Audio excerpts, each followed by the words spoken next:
Bueno, como tercera parte del trabajo que venimos haciendo en la clase, entonces aparece el tema del movimiento parabólico. Y miren la recomendación que les hago, es una aplicación combinada del movimiento rectilíneo uniforme y del movimiento rectilíneo uniformemente acelerado. Entonces miremos una gráfica. Miren esta gráfica, ahí se ve la parábola sobre la cual, una trayectoria por la cual se movería un objeto. Entonces vamos a señalarla. Esta trayectoria que va aquí, sube hasta un punto máximo y baja. ¿Qué vamos a tomar en consideración? Vamos a tomar en consideración de que se va a hacer un modelo ideal en el cual el objeto arranca en un punto y termina en otro punto que se encuentra sobre la misma línea horizontal. El sistema de referencia se ha colocado en el sitio donde inicia el proceso. Entonces, ¿cuál es la característica del movimiento parabólico? Que el movimiento parabólico forma parábola porque el cuerpo tiene dos características esenciales. Es una cierta velocidad y un cierto ángulo de inclinación con respecto a la horizontal. Entonces, pues es fácil visualizar que entre más grande sea la velocidad, pues más lejos va a llegar el objeto, más altura va a tomar,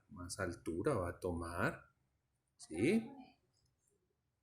Si el cuerpo tiene un ángulo muy pequeño, puede que logre llegar muy lejos, pero no tomar tanta altura. Si el ángulo es exageradamente grande, entonces el cuerpo se va a elevar mucho, pero no va a tomar tanta distancia horizontal. Entonces las características de este movimiento son su velocidad inicial, su ángulo de lanzamiento, la altura máxima que logra y lo que han de llamar el alcance máximo horizontal, que es desde este punto hasta este punto.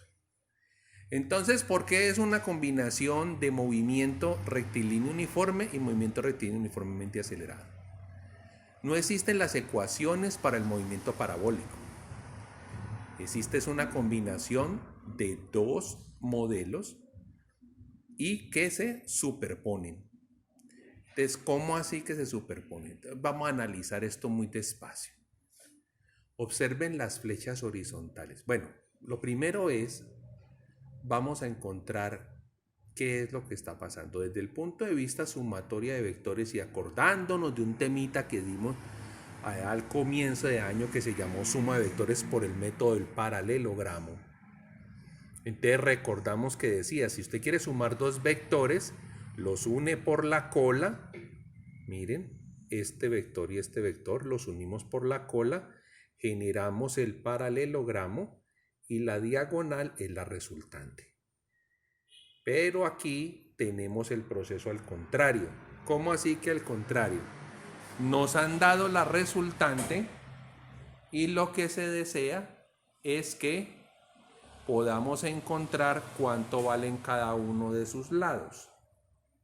Bueno, me disculpan que se movió un poquito allí. Entonces, en este paralelogramo conocemos ya el valor de la diagonal, pero queremos conocer el valor de los lados.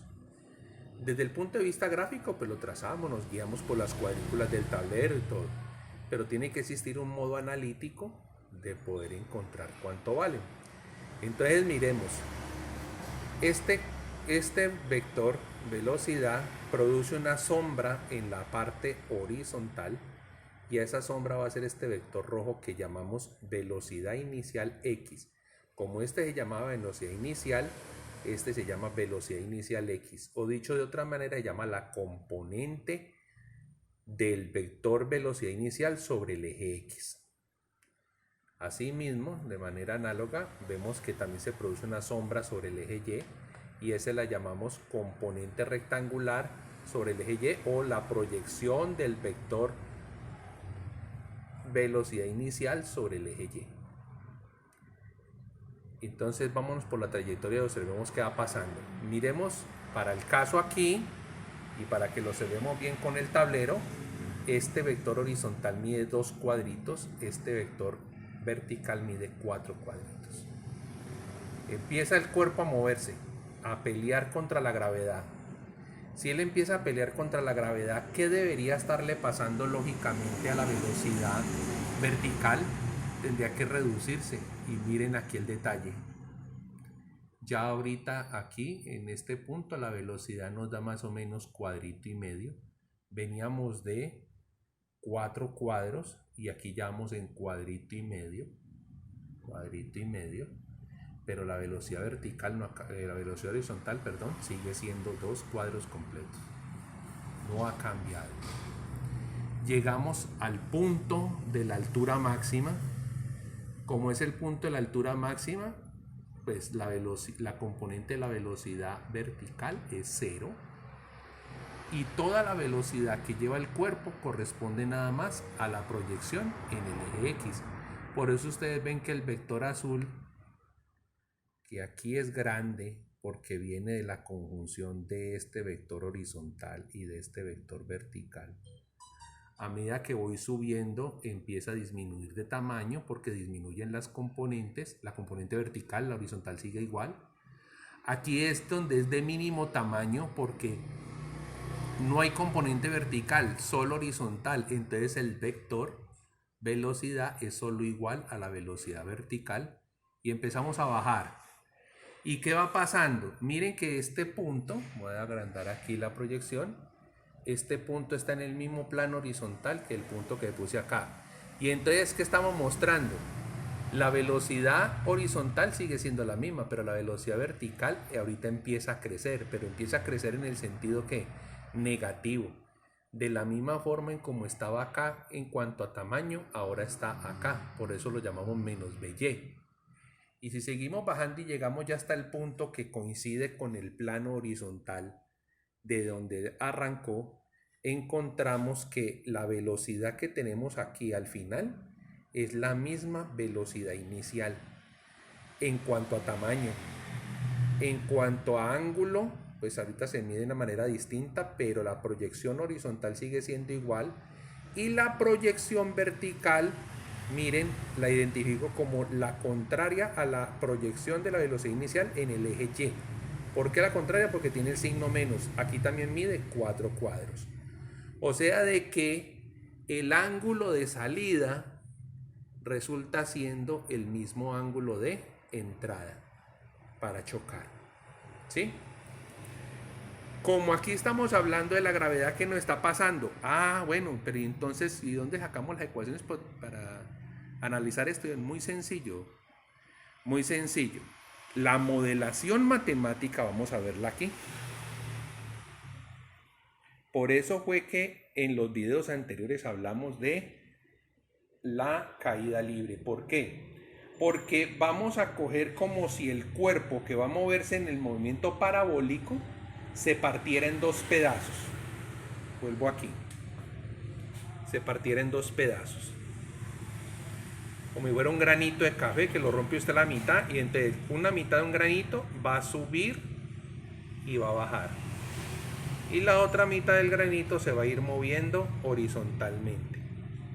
Si usted suma, o como se llama geométricamente, superpone esos 2 efectos, una partícula subiendo y bajando, con una partícula que se va moviendo en horizontal, la suma de eso, geométricamente hablando, le va a dar la trayectoria de la parábola. Entonces, eso es lo que se está mostrando acá. Miren, partimos de aquí. Tiene esta velocidad inicial. Si seguimos subiendo, pasando el tiempo, ya lleva una velocidad menor hasta que llega a una velocidad 0. Empieza a bajar y cuando pasa por este punto ya lleva esta velocidad. Y cuando llega al punto de aterrizaje ya lleva esta velocidad. O sea de que el movimiento vertical se puede modelar simplemente como un movimiento rectilíneo uniformemente acelerado, alias la caída libre que acabamos de ver en los otros videos. Y a eso le voy a hacer la superposición matemática de sumarle la modelación del movimiento horizontal. Y en el movimiento horizontal, ¿qué está pasando?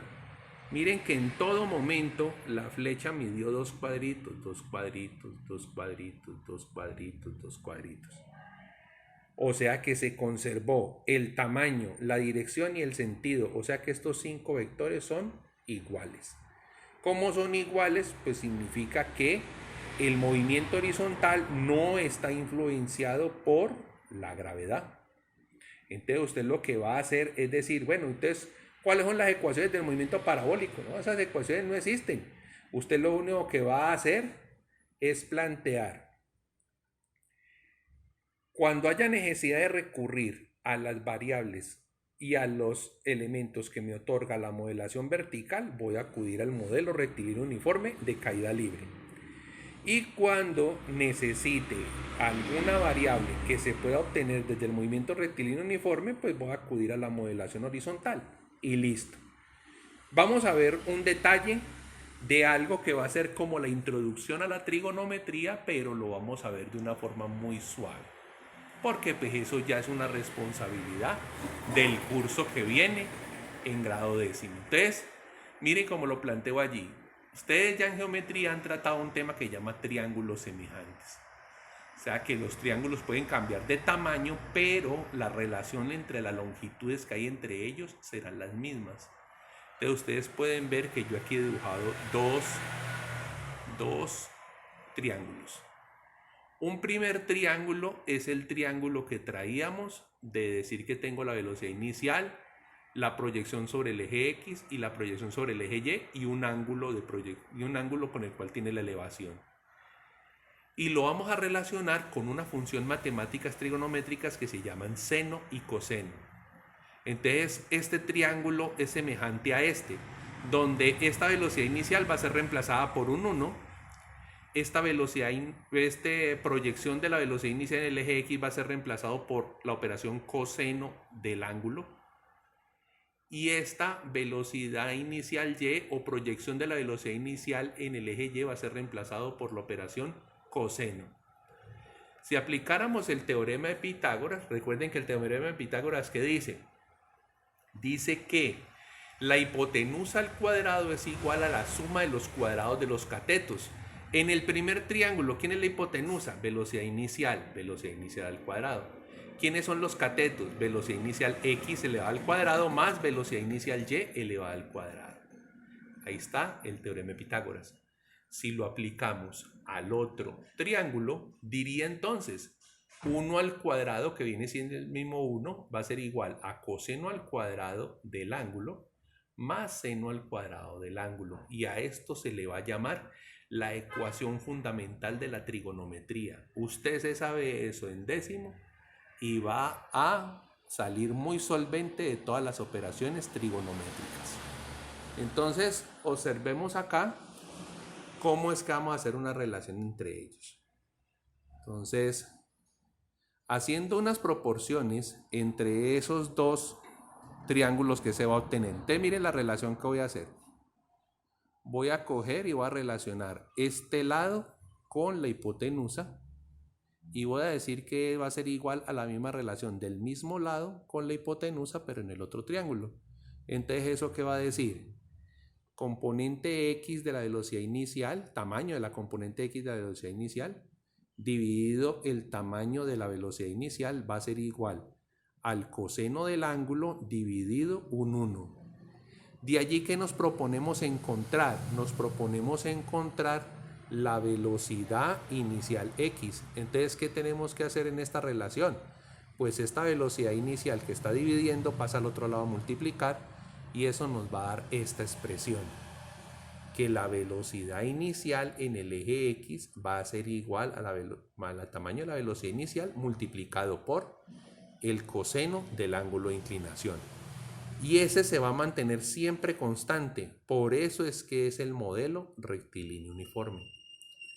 De manera análoga, vamos a hacer la misma relación, pero con el eje Y. Entonces miremos el triángulo, vamos a dividir la longitud de este lado sobre la longitud de este lado. Y eso va a ser igual a dividir el seno sobre el 1. Miren la relación que acabo de describir, está acá. ¿Y qué vamos a buscar? Vamos a buscar la velocidad inicial y, o sea, la componente o la proyección de la velocidad inicial sobre el eje Y.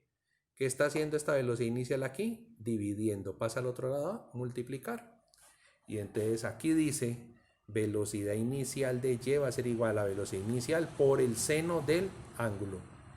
Esta velocidad, la velocidad en Y, inicial es ese valor, pero ella va a ir disminuyendo a medida que el cuerpo va subiendo y va aumentando a medida que desciende. Esa parece ser la frase que yo utilicé para explicarles la caída libre. Por eso es entonces, mis queridos compañeros de travesuras físicas, que las ecuaciones del movimiento parabólico no son más que reunir las tres ecuaciones que siempre hemos tenido. Para el movimiento horizontal, diría, alcance horizontal es igual a la componente de la velocidad sobre el eje X multiplicado por el tiempo transcurrido. Y el movimiento vertical, ¿cómo se va a modelar? La velocidad en todo momento en el eje Y va a ser igual a la suma entre la velocidad inicial de Y más la multiplicación entre la aceleración, que en este caso es la aceleración de la gravedad, multiplicado por el tiempo transcurrido, ecuación que traíamos ya de la caída libre. Y el desplazamiento vertical o altura máxima, lo que se quiera tomar, pues va a ser igual a la multiplicación de la velocidad inicial en Y por el tiempo transcurrido, más un medio que multiplica la aceleración de la gravedad por el tiempo transcurrido elevado al cuadrado. Si ustedes ven, pues son las mismas ecuaciones de siempre. Entonces vamos a mirar todo esto en un ejemplo. Entonces vamos a mirar acá un ejemplo. ¿Y el ejemplo qué dice? Se los leo. Dice, un cañón de artillería ha sido preparado para hacer un disparo tal que las condiciones iniciales del proyectil son tamaño de la velocidad inicial 50 metros sobre segundo y ángulo de inclinación del cañón 30 grados sobre la horizontal. ¿Cuánto será el tiempo máximo en vuelo del proyectil? ¿Cuánto será en su máximo alcance horizontal y la altura máxima? Entonces, retornemos a donde está el dibujo. Y retornando a donde está el dibujo, ¿qué me están preguntando? Me están diciendo, vea, ¿cuánta distancia hay de acá hasta acá? Eso es el alcance máximo horizontal. Me están preguntando cuánto es la altura desde el suelo hasta el punto más arriba, o sea, la altura máxima. Y me están preguntando cuánto tiempo se demora en hacer el vuelo. Pero hay un detalle muy importante y es el clave para poder resolver este problema. Recordemos que de la caída libre, ¿qué nos decía? ¿Quién le va quitando velocidad cuando va subiendo? La gravedad. ¿Quién le va ayudando a que vaya aumentando la velocidad cuando va cayendo? La gravedad. Entonces, el tiempo que se demora subiendo es el mismo tiempo que se demora bajando. Por tanto, si calculamos el tiempo que se demora en subir, pues al multiplicarlo por 2 vamos a tener el tiempo de todo el vuelo. Y esa es la estrategia que vamos a utilizar. Entonces, pues, como un formalismo, hacemos los triángulos para relacionar. Entonces tenemos el triángulo de velocidades. ¿Cuánto es la velocidad inicial? 50 metros sobre segundo. ¿Cuánto es el ángulo de inclinación? 30 grados. ¿Conocemos el tamaño de la proyección sobre el eje X? No. ¿Conocemos el tamaño de la proyección sobre el eje Y? No. Vamos a compararlo con el triángulo trigonométrico y ¿qué diría? ¿Cuánto vale la hipotenusa? Vale 1. El ángulo es 30, por tanto el coseno del ángulo, que es 30, ese usted lo mira en la calculadora y le da 0.866.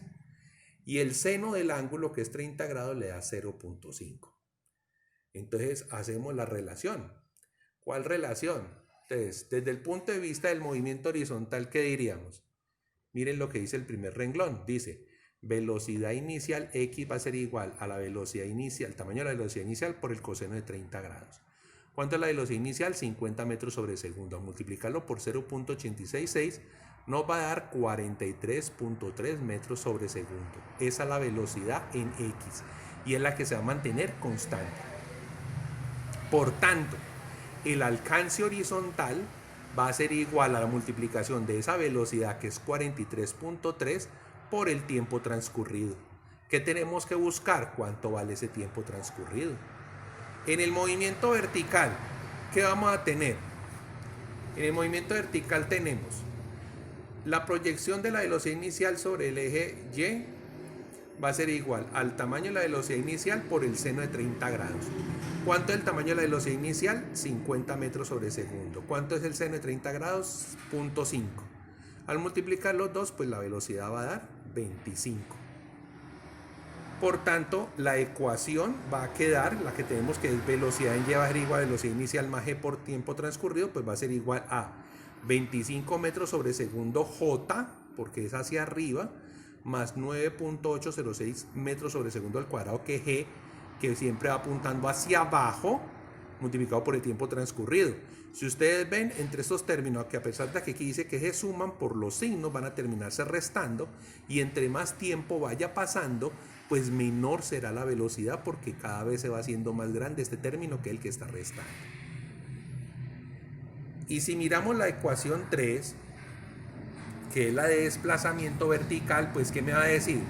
Desplazamiento vertical es igual a velocidad inicial de Y por el tiempo transcurrido más un medio de G por el tiempo elevado al cuadrado. Reemplazando los términos, ¿qué me va a decir? Desplazamiento va a ser igual a 25 metros sobre segundo J por el tiempo transcurrido más un medio, o sea 9.806 dividido 2 del metro sobre segundo al cuadrado por menos J por el tiempo elevado al cuadrado.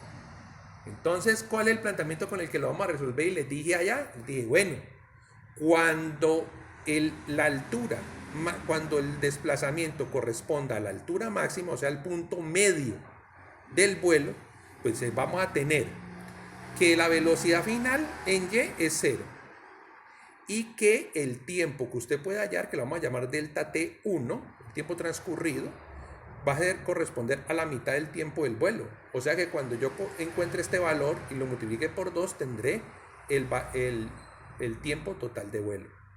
Entonces, ¿cuál ecuación vamos a utilizar? Hombre, pues vamos a utilizar las que están. Miren que si el movimiento horizontal siempre es constante, ¿quién es el que manda aquí? El que manda acá es la componente vertical. Por ejemplo, siempre vamos a utilizar las ecuaciones verticales primero. Entonces, ¿cuál ecuación vamos a utilizar? Pues vamos a utilizar la que hemos llamado ecuación 2, que dice velocidad en Y es igual a velocidad inicial más G por tiempo transcurrido.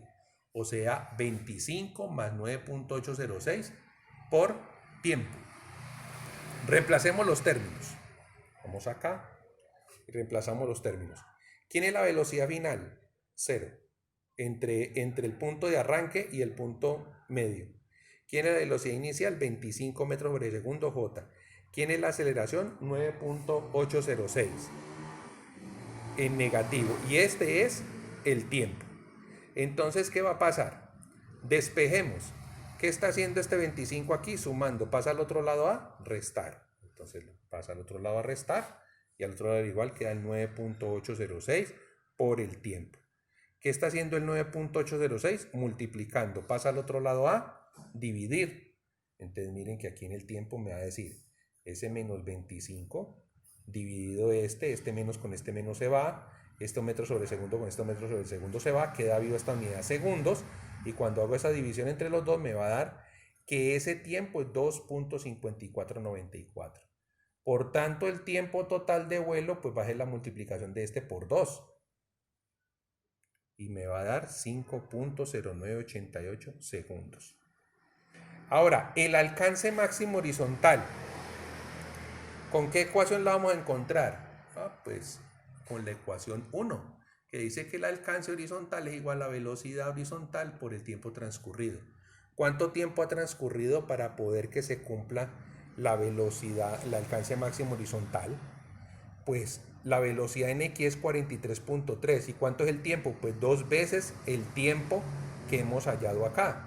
O sea, que vamos a multiplicar el 43.3 por el 5.988 y me va a dar que esa bala se aleja desde el sitio donde está el cañón, se va a alejar 220.77804 metros. Ahora ustedes irán a decir, no, pero muy poquita distancia, pero es que le pusimos muy poquita velocidad. Realmente un cañón dispara a más de 150 metros por segundo. Y una pistola dispara casi a 600 metros por segundo. Pero el cuento de Matrix, no, eso no funciona. Ahora, ¿cómo hacemos para hallar la altura máxima? ¿Cuándo se halla la altura máxima? ¿Cuando tenemos el doble del tiempo? No, es cuando tenemos solo el tiempo, porque es el que hallamos aquí, buscando ir desde donde teníamos hasta la altura máxima. ¿Y esa cómo se va a encontrar? Pues la vamos a encontrar utilizando la ecuación 3, que nos dice que desplazamiento es 25 por el tiempo más 4.903, que es la división entre estos dos, por el tiempo elevado al cuadrado. Reemplacemos los términos, entonces. Miremos la ecuación y la ecuación va a decir altura máxima igual a 25 por el tiempo más 4.903 por el tiempo elevado al cuadrado. Eso va a dar 25 por 2.5494 más, miren que aquí la J es positiva, más 4.903 J negativa por el tiempo elevado al cuadrado. Y entonces esta primera multiplicación da 63.73 J. Y esta segunda multiplicación da 31.86 menos J, aproximadamente la mitad del valor de acá.